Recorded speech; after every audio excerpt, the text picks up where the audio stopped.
recording. Okay.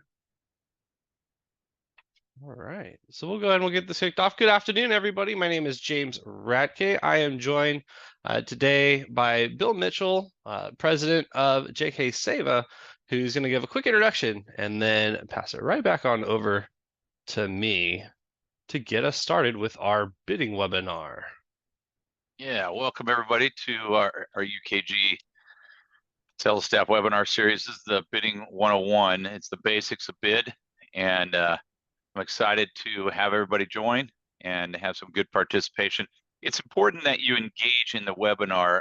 James is going to ask for engagement, and so I want to make sure you guys do that, and you know, raising your hand, doing whatever. If you have questions, I think James already mentioned it earlier, but if you have questions, it'll be responded to at the end of the webinar, and if we don't get to every one of them, then we'll go ahead and email out. Everybody will have those answers as well. So that's that. And then I just wanted to get a chance really quick to introduce James. I mean, we're fortunate to have him with JK Seva. He was a former UKREWer. I think I said that right. He worked at UKG. Formerly, and you know, he was available. I got to say, we snatched him up, and I'm happy to say that we did. He's very good at what he does. He does implementations. He's done you know, just the regular troubleshooting of people. He's consulting work. He's just someone who knows his stuff, and he's done these webinars before, so which is a really cool opportunity for that. We thought it would be a good idea because the lack of education out there and really optimization of what you can do with UKG TeleStaff. And so we just thought this would be a great opportunity to do that, to kind of give you guys some information. And James has a little bit more information for you. I'm president of JK Seva. Been around since 2000. Oh gosh, we've been around since 2002 as a partner with Kronos, and then obviously moving on. And we're a blend of two companies. And James will go into it a little bit, but JAT Computer Consulting and CAS Consulting are ERP practices and workforce management. And we specialize in that and scheduling as well. So that's where this comes from. We're excited to bring this to you today. And so thanks James for taking this away. Without further ado, go ahead. Awesome. Thanks for that, Bill. Yeah, as Bill mentioned, we're really driven to transform business processes across a lot of different business types, whether it be public sector, healthcare, hospitality, or gaming. We're recognized as a leader within the TeleStaff cloud consulting services, and a lot of our consultants, myself included, as Bill mentioned earlier, have either come from UKG, I was there for over 10 years, or have played other roles within public safety organizations, whether they came from a police department or a fire department or any other part of the organization. We all have practical experience, both utilizing the solution and in the roles and in the jobs there. We have expertise in implementations, upgrades, really any facet of utilizing TeleStaff, including automation and disaster recovery plans or business continuity plans even. And then we specialize in a variety of different pieces of the business, including things like payroll, HR, supply chain, and scheduling. Most specifically, when we talk about TeleStaff, I'm very much a scheduling expert and very familiar with how that process needs to flow. And as Bill mentioned a moment ago, we've been a UKG/Kronos partnership since 2002, so well over 24 years of partnership in how services have been delivered and how well we've worked together, not only with TeleStaff, but other different solutions and products along the way. Our agenda for today is going to be that we're first going to look at what value does TeleStaff bidding bring? So why would we want to look towards bidding, and what does it really kind of bring as a benefit for us? We're going to look at a preference type bid and then a queue type bid. So we're going to look at the two major types that TeleStaff offers. Following that, we're going to go ahead and we'll review the impacts of those bids. We're actually going to see in real time how those bids take effect to not only a person's assignment, but their schedule as well. And then we're going to talk about a couple of alternative bid configurations, things I've seen or I've even worked with firsthand out in the field on some not so common use cases for our bids, as long as they fit within scope and utilize really the schedule in some way, shape, or form. And then we'll talk about next steps and more information. And as Bill mentioned earlier, if there are any questions, please feel free to go ahead and put that into the questions and answer. I have both that as well as the chat window open. So if anything is just sent to me directly through the chat, I should see that as well. We had a couple of questions already come through earlier about if this is going to be recorded or handed out. And we're able to answer those just before we started the recording itself. So again, make use of that Q&A time. We may not be answering them through the webinar, through the discussion as we get through this first piece here, but at the end of it, we're going to save some time for any questions that do come up. So let's first talk about the value that bidding brings. What is it that really makes bidding valuable to us, and where is it going to save us? Not only in time and headache, but maybe even dollars and monetary value. The first is that we can really speed up any kind of manual process. Things that would take days or weeks, or on a few occasions I have seen, even months when you have a large department that's having to collect bids and adhere to CBA guidelines or MOA guidelines, and having to stick around very strict bidding processes. It seamlessly upgrades with or updates the schedule and assignments, and that's what we're going to see in real time today. There's no need for duplicate entry, which is really, really nice. We can take a step and review all of the information before it's actually applied to our employees, but it allows us to just quickly and easily, with one click, make those changes to our schedules or to our assignments for our employees without the need to run a bid externally and then take time to apply those changes within the solution. It's also done in an audible fashion that can keep track of all the different steps taken, and be utilized if there's any kind of grievances. There's a couple of exports, such as your bid results exports, that can be utilized to say who bid on which item, when did they make those selections, and what was awarded to them. It's also going to help maintain accountability and visibility into the bids being placed. We're going to see where employees are going to be able to see who they may be bidding with or against in a lot of cases, if we want to allow that information to be available to them. And then we're going to get consistency in results by taking out that human error factor. We're going to have logic that's operating behind all of this. There's no favoritism to be had, which means that we're probably going to keep staff morale a little bit higher if they know that so and so is not going to get what he selected just because he might be the captain's favorite or just because he might be the supervisor's favorite. And then it's a better and more streamlined experiences for our employees where they can make bids whether they're on shift and at station or they're away on a call or even on their mobile device at home. It is a better experience for them to submit their bids and their requests that way. Regardless of where they're at, they can use any device. There's no requirement that they have to be at a particular location unless your CBA or union requirements dictate that. And there's no requirement that they have to turn in a paper slip or maintain and keep a copy of that paper slip. It's all going to be done digitally and all within one single solution. So there's a lot of value not to be brought just to us as supervisors or managers of bids and maintaining those and saving us a lot of time because we can also reuse bids. We're not having to recreate them every year, but it's going to save our employees a lot of time. It's going to save them a lot of frustration in that they can go ahead and they can submit those bids digitally from, again, any mobile device, and they can keep track of those bids. And we're going to see all of that as we get through the demo, which is coming up next. So let's go ahead and let's do that. Let's move into taking a look at those two very specific bids, a preference bid and a queue type bid. And let's see how those are actually going to function for us. In the effort of saving a little bit of bandwidth, I'm going to go ahead and turn off my video and we will go ahead and let's kick it off. All right, let's start looking at the bids that we've built for this particular example. So we've got two bids to look at today. The first will be a position bid, and that's going to be a preference type bid. We'll talk about that once we start digging into it. And then following that, we're going to look at a vacation bid, and that's going to be a queue type bid. It's important to know that TeleStaff offers those two types very specifically, a preference and a queue, and how they can be utilized. So we're going to see a little bit of that in just a bit. As those bids are open and in progress, we're going to see the status of that. So auction status right here, whether it's open or closed, and whether it's actually our turn to bid now or not, whether we're looking to bid later, or it is time for us to go ahead and start placing those bids. If it is bid later, as we are in a queue type bid and we go through a line and we're waiting for our turn, on the right hand side we can see how many people may be ahead of us and how many remaining bidders there are overall. Now these two auctions are going to be done in a fire environment, but do know that this is all applicable to EMS, to police, to sheriffs, to any other group that utilizes TeleStaff. The big takeaway here are going to be the two types that are available to you, which again are going to be preference and queue. So let's start looking at that preference bid. Let's start digging into that a little bit.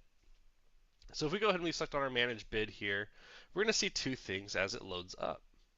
On the left hand side, we're going to see a list of all of our bidders in no particular order because in a preference bid, everybody's going to be active at the same time. Everybody can come in at their convenience and start entering their selections.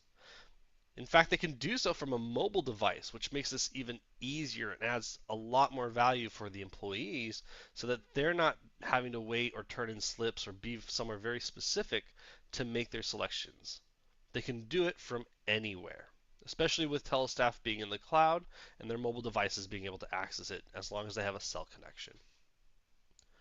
What we can see here is we've got a variety of different positions within stations that are on shifts. So I can see here that on my A shift, out of station 1 on engine 1, I've got a captain, an engineer, and 2 firefighter spots that are available. If I open up this firefighter spot, I see that there are 2 bids that currently exist. Well, if we select on that, we can actually see who those 2 bids are from. I'm shown that Robert and Samuel have made selections for that particular position. Because we're going to be talking about a preference and because employees are able to rank their choices as a first preference, a second preference, or a third preference, we can even see the values that these employees gave this particular position. So we know that Robert made this his first preference, his first selection there, and Samuel made it his third preference. So if Samuel really didn't get his other 2, this would probably be his third choice. That gives us a lot of clarity and just transparency into who is bidding for which particular items. Let's go ahead and let's search for our individual who we're making the selections for, Mr. Frank Edelman. Now keep note here on the right hand side, we're seeing all of the positions that are currently open and available to select from. When we select on Frank specifically, however, this list is going to be reduced down to only those items that Frank is eligible for. So Frank is a firefighter, and as such, we're only going to see firefighter positions. We're not going to see the captains or the engineers or anything that Frank is not eligible to bid on. Now, Frank in this particular case, he's been working on A shift for a while. In fact, if we go and we look at his person record, we'll pull this up real fast here, and we go over to his assignments tab, we'll see that he's on A shift out of station 1 on truck 1. So he's already been working out of there for quite some time as there hasn't been a start time or an end time to that assignment. Let's say that Frank here is ready to go ahead and just work a different shift. Maybe B shift has a better set of days that are working for him next year, or he has some friends on the B shift and would prefer to go work over there with them. We'll go ahead and we'll collapse on A right there and let's move on over to our B shift. We'll say he wants to work out at station 1. He still likes that station. It's close to his home, so let's just try to get him on a different shift at that same location. So he'll go ahead and make this his first preference. He really likes to work on that engine, so if that spot's not available to him by the time we get around to the resolution process, he can make this his second preference. Still try to get a spot on that same truck out of that same station. As he scrolls down, if he looks over at truck 1, he says, well, maybe I would really prefer to work out of there. He wants to make that his first preference. He thinks he might have a better shot at it. He can go ahead and enter a 1 into that field, and that's going to cascade his other selections down 1 value. He can also open up any of these bid items, just like we saw a moment ago when we opened them up, to see who he may be bidding against. So he sees that Wolfgang and Donald here have already made selections of this, but he's more senior than the 2 of them. He has an opportunity to take this spot if it really becomes available. So maybe he wants to go ahead and make that his first preference one more time. Again, that's going to readjust so that we have a ranked order of first, second, third in our selections. But now he can make a conscious decision as to how he wants to place those bids because he knows who he may be bidding with or against on these particular items. You can also hide this information out if you prefer. That is called a blind auction, and that is a setting that's available in any bid for TeleStaff. So if we don't want to see that information, if we want the employees just to simply place values to the items that they prefer, and they don't need to be concerned about who they're bidding with or against, don't need to take that factor into consideration, you can hide that information as well. We're going to go ahead and we'll hit save onto that for those selections. And when we do, we're taken back just to our normal bid page here. And we can see again who's bid on the spots. We'll go back down our B shift and we'll see that Frank Edelman now has that as his first selection. Now it's also really important to note, I passed over this, I apologize very briefly, but it's important to note that as employees are making their bids or making their selections, they're going to see the items that are eligible to them. They're going to see pretty much this right-hand screen. They are not going to see this left-hand list of employees here. This is maintained and reserved just for those that can manage the bid. So employees are not going to see who's in this list on the left-hand side. Now, once all the bids have been placed, or once the time has run for all of our bids to be completed, we can go ahead and we can run what we call our resolve process. So we're going to go ahead and we'll resolve this auction. You can do so manually. In this case, we're just going to go ahead and allow TeleStaff to do it automatically for us. And while it's doing that, it's thinking in the background. It's reshuffling this list here on the left-hand side into another form, maybe based off of a couple of different seniority factors, or maybe a last move on an assignment factor. Whatever it is that we want to target within TeleStaff, it's going to restructure this list, and it's going to look at person number one and say, all right, person number one, what was your first choice? And it's looking to grant that to them. And then it goes down to the next person. Person number two, what was your first choice? Oh, we just gave that away. Let's go ahead and let's look at your second choice. And it's doing that for us all the way through that list. So there's no potential for human error or a missed slip or any kind of error to occur where somebody's going to get the wrong assignment or somebody's going to be awarded the wrong item.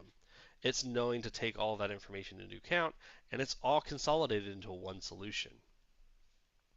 We can also go over to our Resolve Manager if we would like, and we can see from a log what the results may have been from that particular bid and how people may have won particular items. Along with that, you're also going to have the ability to export both your bidders as a CSV list and your bid results as a CSV list. So you'll be able to export all the bid items, who won those items and who were awarded those items, all in a spreadsheet that you can keep for auditing purposes or to maintain in case somebody wants to complain about why they may have gotten an item that was fourth or fifth on their selections. Now that the resolve process has completed, we'll see that not only are the bids still in place, but now they've been won. So if we open up this spot here, we can see that Robert Skelly won because he was that first preference into that spot versus Samuel, who did not win that particular spot. If we collapse and go to our B shift and we see the same spot that Frank had selected on before, we're going to see that Frank won that position as well. Now, this hasn't had an impact to Frank's schedule just yet. This could be a means for us to review the results and feel confident in who had received which items from their preference before we actively apply this to their schedule. So the wins phase is just kind of an intermediary phase for us to validate some of the information should we choose. Now that we've validated the information, we're good with where people are going to be placed in their next assignments. We can go ahead and run the award phase. When we run the award phase, we're going to be taken to a quick screen to go through a couple of validations. Things like ensuring that somebody who won a new assignment will be given that assignment. And if there's somebody who currently exists in that seat, they're going to be given an end date. They will no longer have that assignment. So we're going to end date, one person. We're going to give the next person a start date. We're going to end date that other person's previous assignment too. So there's a whole cascade of effects that's going to play here that we might want to be aware of. And we can really open any of these up right here and see that it create a new assignment for the awardee, and we're going to expire the current assignment for the awardee as well. We'll go ahead and hit OK on that. That's going to take a couple of seconds just to go through those few items and now apply the awards. So we've seen the bids, we've seen the wins, and now it's been awarded. If we go back to our B shift spot and we open up that firefighter spot, now Frank Edelman has that award. Again, we still see his bid selection value given to that spot. That never goes away. So throughout the entire bid auction or bid process, we're always going to see what those bid values were for each employee. And now if we actually go over to Frank's assignment, let's go ahead and we'll search for him in our people. Once we go over to his assignments now, we're going to see that that A shift is going to end at the end of this month. The B shift assignment that he just won will go into effect as of the 1st of March. So that automatically applied that update to his assignment. We didn't have to go in from the bid results and now reapply these manually to each individual employee that bid or won an item. TeleStaff did that process for us. It saved us a lot of time from having to come to everybody's assignment tab here, filling out the drop downs, giving the end dates and the start dates for a new assignment, or even going to our assignment templates and dragging and dropping people all over the place. TeleStaff integrates that right into the schedule for us. And so we're able to see that impact almost immediately. In fact, if we come back over to Frank's calendar, we can visually see the impact to that. So we'll see going into March. He still has that A shift coming out of February. That's his last February A shift day on the 27th. But starting as of March 1st, there's his new B shift days. Same spot, same station, just a new shift. Now it's also important to note that while we're here on this particular page, that his calendar is fairly open and blank at the moment. So now that we've assigned him a new shift, or a new assignment rather, we can start selecting for days off. We can start a vacation bid if it were. So let's go ahead and let's do that. I'm going to close that tab out real quick. And over in our bids, we're going to switch from our preference auction, again, where we're giving a ranked choice to items, placing things as a first choice, a second choice, and a third choice. And we're going to go over to our vacation bid, which is a Q-type auction. Before we do that, though, just a quick check of the audience. I know that Zoom often has some kind of emojis or some way to interact with your speaker. If you can find those emojis, go ahead and just do a wave hand or a raise hand. If you think that a preference type auction or even a shift or a position bid might be something that's valuable to you, something that you can utilize to help update assignments or apply new assignments for our employees every 6 months or to a year. Very common that we see that maybe as an annual bid. In some organizations, that may not happen for 2 or 3 years at a time, allowing people some permanency into their positions or their shifts. Okay, some good feedback there. All right, well, let's go ahead and let's go take a look at our second bid then. Let's go take a look at the vacation Q-type bid. Now, the main difference as we go into this particular bid is that not everybody is active at the same time. So we're in a queue. We're going to go one by one down this list, and this list is often generated by some form of seniority. And you may have your most senior person at the top with your most junior person down at the bottom. But it's as though we're in line to pay for our groceries. So we're going to go one by one, again, in a queue. And it's often that you only have one person that's active at a time. There are occasions where you may have more than one person active and placing bids at the same time as well. What we see that's a little bit different here is rather than selecting from positions or shifts, we're going to be selecting days. And when we do so, we're not necessarily giving them a ranked choice. We're going to be selecting them via just selection boxes, and I'll show you that in just a second. Before we do, however, I could open up, again, any of these days that we saw before, just like we were on the previous auction, and I can see who has actually made those bids for them. Again, because we're not dealing with any preference, we're not dealing with any kind of ranking, we don't have any kind of ranked values here next to the names of the employees. We're just going to show if they've bid on it or if they've been awarded those items here as well. Now, what's a little bit different about these types of auctions, and what's actually really cool, I think, is that on the left-hand side on our people's list, if I select it on a name, I can again see what items they've bid for from there. So I can either see who's bid on it from an items perspective, or I can see which items an employee's bid on from their perspective. It's also important to note that we're going to label them based off of turns. Now, TeleStaff does support turns in its bid processes. So if we wanted to get through this entire list, maybe we allow our employees to only select 3 days at a time or 3 items at a time, so that way, by the time we get to our bottom of our list, our junior people still have some desirable days to select from. Then we can start that turn all over again. We can start the auction right back over at the top. Then Sherry, who's our most senior person, gets to go again and make a selection of 3 more days or 3 more items. And then we go down that list again, and that's in turn 2. And if there's still time or days available past that, well, we can start a third or a fourth or even a fifth round. It's however many rounds that the organization feels is appropriate, but we can continue to loop through this list of our bidders so long as we see fit, and we're going to take note as to which selections they've made per each turn or per each round. It's also important to note here that while for my A shift or even my B shift and so on to my C shift, currently we see every day of March being populated here. But that's not necessarily going to be the days that our shift is working. So let's go ahead and we're going to select on our employee, Frank Edelman, who's just down here, and we're going to place those bids for him.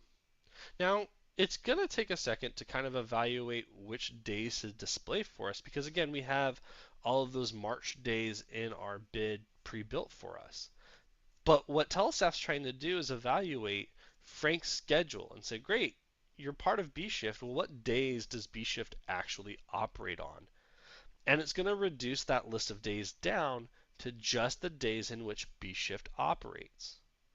The reason we built it with every day, however, is because these bids can be used every year and just kind of refreshed and repeated. There's no need to have to recreate a bid, saving us a lot more time down the line when we have to do this again for the following calendar year. There's no need to have to recreate it. We can go ahead and we can just reset the auction, and we can have everything now in line for what days the B shift operates for in 2025 or 2026 or even further down the line. So now that Frank's days have shown up, we again see only the days that B shift operates. The 1st, the 6th, the 8th, the 10th, so on and so forth. Now some days may be sold out because we have a limit here where bid items only allow 3 people off per day. And so once we have all 3 of those people or 3 people have selected that particular day, it's going to show as sold out for us. In fact, if we try to select it, we can't. There's a big circle and it becomes a non-biddable item. So we can go ahead and we'll just start selecting on a few other days. And again, here we're just selecting the items. We're not giving it any kind of ranked choice. We're not selecting or saying this is my first selection, this is my second selection. We're just going to say, all right, I want this, I want that, and I want this. And you can do that up until you either hit a cutoff period. You can also enforce things like consecutive bidding. So if you say that you have to bid for 3 shifts in a row per round, whatever that may be. Again, some of those more complex requirements around bid processes we can accomplish. So we'll just select on these 3 days throughout March. And we're going to go ahead and hit save. Now what's a little bit different about this bid too is that there's no need to go through a resolve or a award process. You can if you would like. You're always welcome to break this up into different steps if you find it appropriate, and if you want to review the data before it actually impacts a schedule, you can.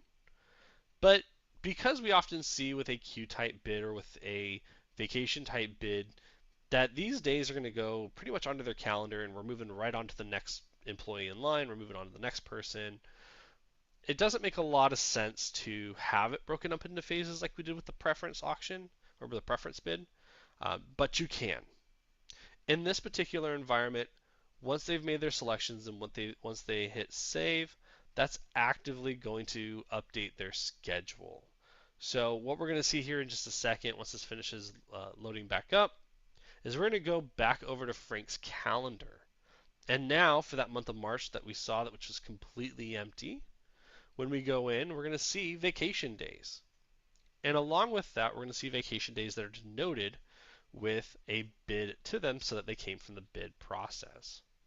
Now, vacation is a very common type of bid that we see through a lot of different organizations, again, across fire, police, EMS, all of those different groups. So let's go ahead and let's use the emojis again, or that interactive kind of element here, and let me know how many of those in the audience today feel that a vacation bid might be beneficial to them, especially within TeleStaff, seeing something that can be handled right within your scheduling solution without the need to have to do it externally and again enter all of this data separately or after the fact. Okay, some good results coming in. Good. All right, looks like that might be helpful for us. So we've made our selections. We can even see here that Frank has now completed on the days that he selected from that. And so now, if we go back over to Frank's calendar, let's go ahead and we'll pull them up real quick. As I mentioned just a moment ago, we're going to see, moving into March, now days populated for vacation. If we come back to his bids, we'll see he picked on March 6th, the 19th, and the 28th. Well, that's exactly what got filled in here. The 6th, the 19th, and the 28th. So again, TeleStaff has that seamless integration with our schedules. With the bids, we're able to apply these changes and these adjustments directly to the employees, right to their assignments, and updating that assignment for them, giving them the proper start dates and end dates.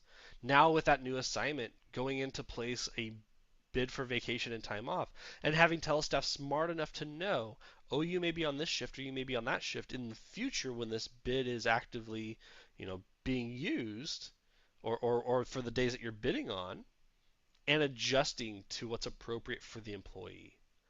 Right? We were able to see that from an employee's rank perspective, the preference bid showed what the proper ranks for each employee were, so you're only bidding on items that, again, pertain to you. And then from the vacation bid, we were able to see that it only shows the days that we are actively working. And it's going to set a limit onto how many people may take a particular day. So then we're not going to overexert ourselves. We're not going to bring ourselves below any kind of minimums that aren't appropriate. And because of those future bids, maybe we can better plan for our overtime. If I go to my roster for this day here, I see that Frank Edelman got that vacation bid, but that didn't cause a vacancy for us. We still at our minimums there. If somebody else took the day, maybe we'd have a vacancy that we have to go and backfill, and we can start, setting ourselves up for our future schedules. But again, having TeleStaff that's smart enough and aware enough to know, okay, we may have limits to these days on how many people are allowed off, and those limits coincide with, what our minimums operate with. Having all of that information together in one holistic solution can save a lot of time and headache from anybody who's managing and maintaining bids, right? Again, without having to take in slips or having people show up at a particular location at a particular time, they can do all of this from their mobile device. They're able to submit everything that we just did here via their cell phone if it's most convenient to them that way.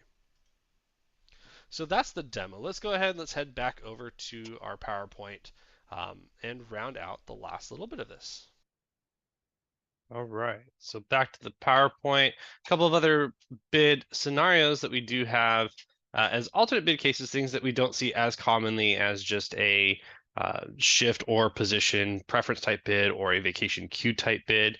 We have seen, and again, I've done a little of some of these firsthand, some that have been used like a preference or a position bid for new assignments. If there's a new station being added to an organization, or there is a merge of two organizations, and we have to now bring people in and apply them to the new stations that are being added to the org structure. A bid is really convenient to do that, to just go ahead and generate those new positions, create a list that's going to qualify your new employees, and start applying them into those spots. So we've seen that be used as just a quick assignment mechanism. We have seen it get used for filling future vacancies. So once you get through that vacation bid and you know, hey, we've got people that are off on these days, we know we may be below our minimums on some of these days, you can create a bid that looks at your roster for vacancies and produces a set of items for employees to select from, allowing them a lot more control over the overtime they want to pick up voluntarily. Similarly, it's also been used for overtime and extra duty events. So just any kind of vacancy, whether it be for an event or just on a roster, creating a bid item that employees can go in and select from and voluntarily sign up for or give themselves some additional work. It's also been used for sign up, so kind of the inverse to what we saw for the vacation bid, which was vacation was giving us our time off.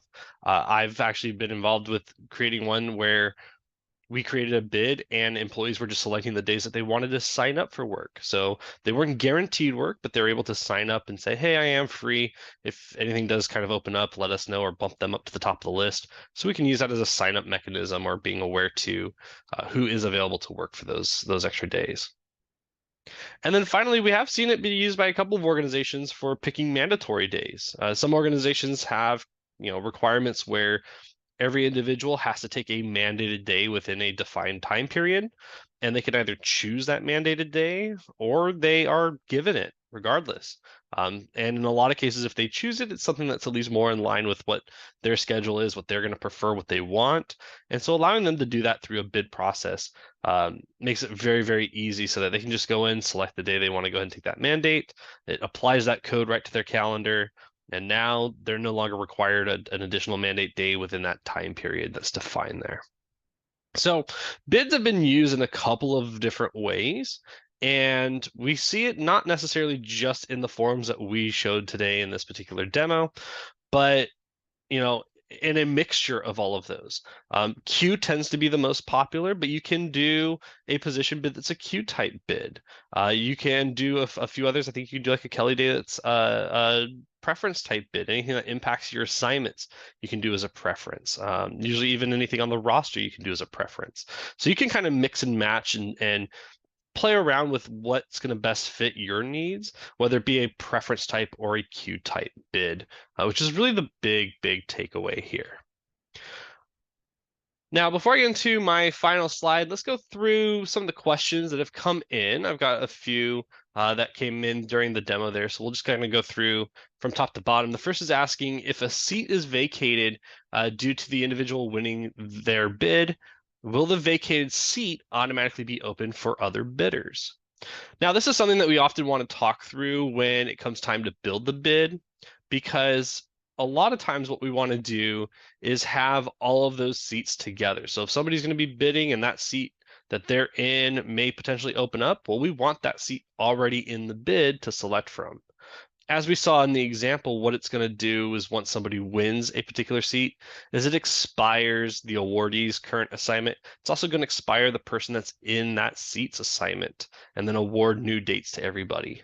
So it's often easiest that we have everything together in one bid, whether it's going to open up or not, and that way we can resolve everything all together at once. But if we did want to do it in different steps, if you did want to wait to see what opens up after and then run a separate bid past that point, you can. But it will automatically open that up and look to resolve it with the next individual that applies any preference to that spot. The second question that came in is how long does it typically take to resolve? We've tested this out on an auction that involves a lot of data. And it was a little difficult to gauge the resolve process. So that one is going to differ from organization to organization. That one is going to really be contingent on the fact that how big of a list of items do we have and how big of a list of individuals do we have. The bigger it is, obviously, the more time it is going to take. So we may want to look to try and break some of it out if it makes sense to different groups and try to expedite that process a little bit. It is a little difficult to gauge what that's going to be. Also, given that we want to test this in development environments, and usually development environments are at close, but not necessarily full capacity in terms of resources as a live production environment is. So We'll be looking to try and test that out, but see where it makes sense to bring efficiencies in. Because yes, the larger the organization, or the larger the group of bidders, the longer it will take to resolve. Also, along with that, the more complex that the bidders list is. So those different rules that are qualifying bidders, dictating who's going to be in which order of that bid list. If there are heavier rules being evaluated in that, that may take time as well. Moving on, we do have, can station or Kelly Day vacations bids be in either format? Yes. Yeah, you can do a station bid or a Kelly Day bid or vacation bid really as a preference or a queue. In most cases, it's going to make sense to keep it as a queue. I think for most vacation bids, having it as a queue is preferred. I think there is a use case for preference vacation, but it's very specific and we'd want to really kind of explore if that's proper for the organization. But yes, really the big takeaway here today is that we just have a preference type bid and a queue type bid. And really in either of the scenarios that we've looked at, you can use one or the other. When the queue method runs to evaluate their schedule, does it evaluate Kelly Day or mass days as not being available for vacation? Oh, that is a great question. That is one that I actually may have to go test and validate. It should recognize now, depending on the way the shift mask is configured, because there are different shift mask types, including extra day, day off, so on and so forth. Depending on how that shift mask is configured may impact how the bid recognize whether that person is working that day or not. I will validate that, and I can look to follow up, John, to that particular item with you. The next is, what does the edit without rules on the vacation bid work code show system or bid as the entity that's been applied to the code? That will show system or administrator. I believe it applies it as TeleStaff administrator. So you'd see it as the administrator account being given that code to the individual when you run the audit for that. Next question, how do employees get notified that it's their turn to bid? They'll often see it either in their contact log on their next login. There is a notification that says it is your turn to bid. So they can either get the notification on their next login with the contact log that pops up to them.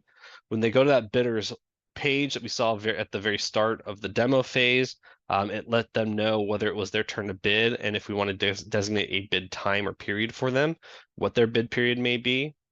And there is a notification that is tied within TeleStaff that can go out. You'd have to probably utilize the auto notify task for it, but there is a notification that can go out via email. Yeah, I believe it's via email or phone call to the individual to let them know that it is their time to bid as well. So there are a couple of ways to notify them. The most common tends to be upon the next login, they'll see it in their contact log. If someone retires, can preferences be reran and rewarded to new bids? Yes, you can. In fact, what you probably could do, what I would often recommend is that there may be some manual cleanup effort to do. I'd have to see the impact to assignments that have been awarded, and if there's a process to kind of auto remove those. So there may be some manual effort involved with it, but should a person leave and we just simply want to remove them from the bidders list, we can do so. We can go to that list that's on the left-hand side. You can select next to their name and you can just go ahead and pull them out of that bidders list and then rerun your auction. Now, we also want to validate that they're not going to show up in a preference type auction in our winners list, because there is a separate list that gets evaluated there, as I mentioned earlier. When we run that award process, it reshuffles the list that's on that left-hand side. So we want to make sure that they're not going to qualify there as well. Now, often when they become retired or they're going to leave the organization, that means that we're going to disable their account. We're going to mark them as inactive, and that should remove them from any list as well. So yes, you should be able to rerun and re-award things. I would test that and validate, again, just to see what the manual effort might be required if there's any kind of cleanup from the past awards to be done there. Just confirming, rules can be established on the vacation bidding where turn one can be consecutive days with minimums, maximums. Yes. Often that's not set by a rule, but there is a bid setting to the consecutive requirement. What you can do in a lot of those cases, if you mark that in turn one, they have to bid consecutive days, it's very common to have that setting turned on, and then come turn two rather, you just turn that setting off, and now you can allow employees to pick randomly across the calendar days. But yes, you can establish where in turn one it has to be consecutive, in turn two it doesn't, or in both of them it does have to be. So there are settings and configuration options for that. Follow-up question is, has the bidding module incorporated the use of multiple work codes for selecting days off? For example, utilizing vacation and holiday selection. Unfortunately, no. The bid module does not enforce multiple work codes. We would have either different bid items for the work code. So you'd have like, March 5th vacation, March 5th holiday. You'd have them as separate bid items to select from, or you would have them as separate bid processes altogether. So you'd have a vacation bid and then you'd do a holiday bid separately. So unfortunately, there's no way to incorporate all of those codes together in one single bid at the moment. There'd have to be ways that we look to break that out. Can vacation bids be subject to not allowing bidding for days if the individual took it in the past? So let me read that one more time. Can vacation bids be subject to not allowing bidding for days if the individual took it in the past, i.e. holidays? That's a trickier one.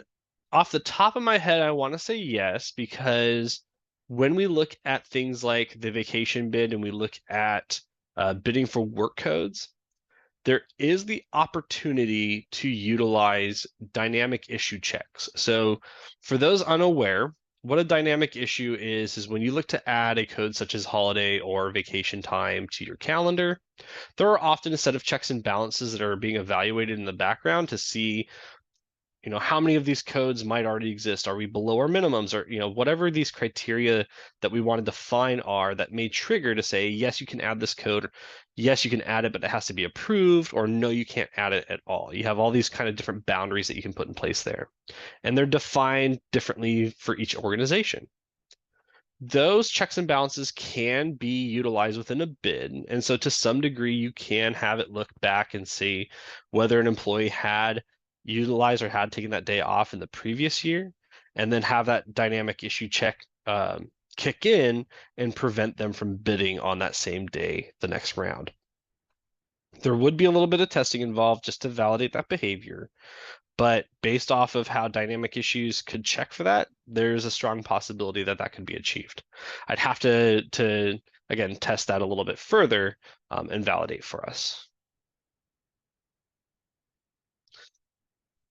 Next question coming in, is there an added cost for this bidding solution? That is a great question and ahead of me by just 2 seconds.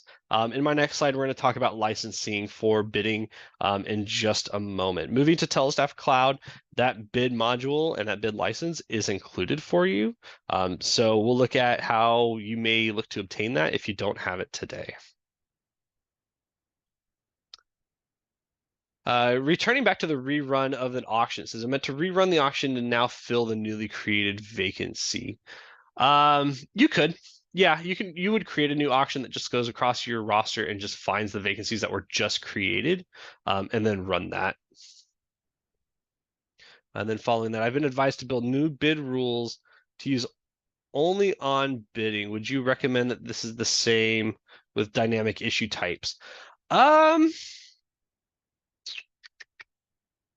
I don't know if I would say that for the same for dynamic issue types. There are some cases in which that might make sense, where if it's very bid specific, you'd only have it triggering during bid events.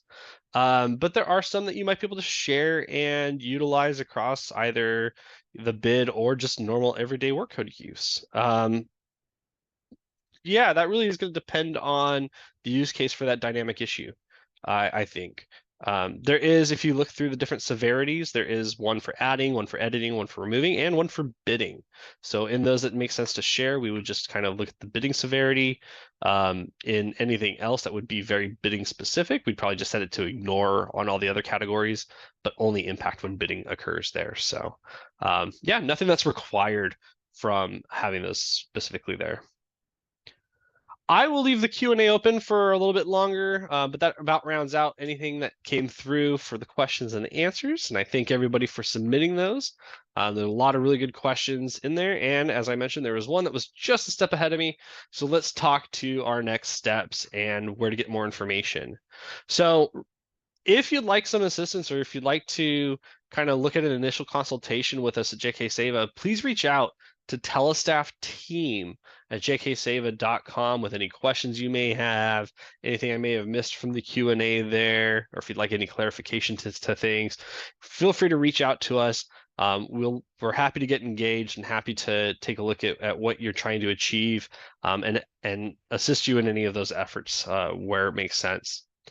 If you want a quick refresher on any of the bidding information, again, this webinar is going to be recorded and sent out. You should be getting a link shortly here after we end it from Zoom, and then we'll also send a quick reminder for you in a few days as well. But you'll have that, and you're also going to have access over to the UKG University, which is access through the UKG community portal. And they have a lot of good refresher pieces, things that just kind of get you back on the flow of what is a preference type auction, what is a queue type auction, so on and so forth there. And going back to the question earlier about licensing, please reach out to your UKG sales rep if you have any questions about licensing. Again, if you are TeleStaff in the cloud, specifically going to the Google Cloud, that is going to include bidding for you, so there's no additional cost to that. If you're not upgraded to the cloud just yet, again, reach out to your UKG sales rep. They'll be happy to work with you to get you upgraded and migrated to the cloud, and then that licensing is just included for you, and we can look to build bids once you're migrated and in place then and there. So with that, I want to thank everybody for joining us and sticking around to the very, very end.